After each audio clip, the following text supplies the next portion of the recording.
Title: She packed her nun costume and a box of rubber items we never used in our marriage. Start: She left the house humming. The suitcase clicked shut, zipped tight around a nun costume and a box of rubber items that had never seen daylight in our bedroom. She thought I didn't notice. She thought she was clever. But I stood at the window, smiling as the taxi pulled away. The countdown had begun. That was the last time she would walk out of my house pretending it was still her home. The last time she would wear my last name without choking on it. She believed she was on her way to a work trip.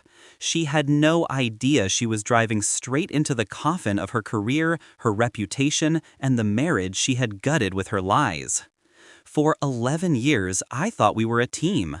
She used to call me her anchor, the man who studied her storm. I believed it. I wanted to believe it. I worked overtime while she studied late nights. I built our savings while she built her career. When she got her dream job at the nonprofit, I celebrated harder than she did. I thought I was lifting us both. But marriage is only strong when both hands grip the rope. One hand let go. Hers. The first clue wasn't lipstick or perfume. It was silence. Her phone, always glued to her palm, suddenly locked in her purse. Her laugh, once free around me, reserved itself for glowing screens. Then the receipts. Hotel rooms in cities where her conferences didn't exist. Dinners for two charged to a card I paid. The final crack came 3 months ago. A forgotten email left open on her laptop. A subject line, "Your costume arrived." Attached was an order confirmation. Latex, ropes, props I didn't recognize. She never asked me for anything like that. She didn't want me. She wanted him. That night, I stared at her as she slept. She looked peaceful. My stomach boiled with the taste of betrayal, but my mind was ice. I didn't confront her. Not then. That would have been mercy. I started with her phone. Cloned it. Every message she sent, every photo she received, every filthy promise forwarded to a private folder. I traced the hotel bookings, matched dates with her supposed work trips. I collected voicemails, flirtations whispered in hallways she thought were empty. Then I widened the circle. I learned about him, her colleague, married, 2 kids, deacon at his church.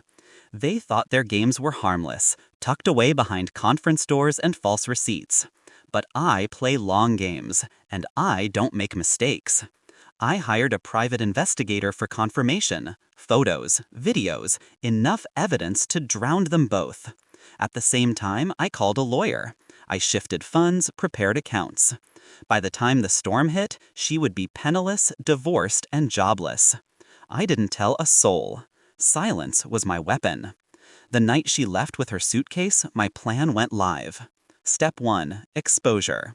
I scheduled an anonymous email blast to her nonprofit board. Photos of her and him tangled in hotel sheets. Screenshots of their vulgar texts sent during office hours. A neat little file labeled Conduct Unbecoming. Step 2. Implosion. Her boss received a personal folder. Proof that company funds paid for their business trips. Expense fraud, clear as daylight. Career suicide with her own signature on the receipts. Step 3. Dominoes. His wife got her own package. The church elders, too. Images that would make their pious mouths dry. One click and their little secret became a bonfire. Step 4. Personal. That same morning, my lawyer filed divorce papers. Adultery, documented in excruciating detail.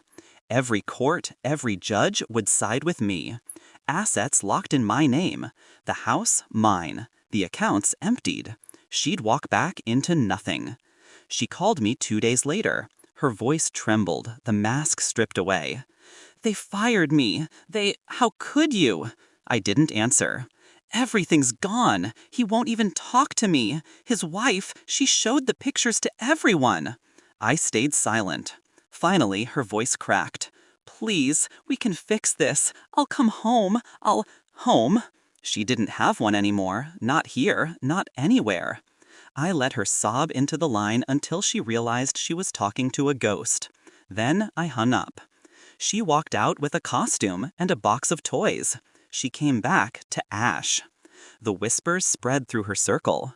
Her name erased from the nonprofit website. Her friends stopped answering. Even her family turned cold. I didn't lift a finger in public, just sat back while the evidence I'd released did its work. In the end, she didn't just lose me. She lost herself. And me? I didn't rage, I didn't scream, I smiled. Because revenge doesn't always roar. Sometimes it's quiet, precise, surgical. She once called me her anchor. She wasn't wrong. When she cut the rope, she forgot one thing. Anchors sink things. And I made sure she drowned.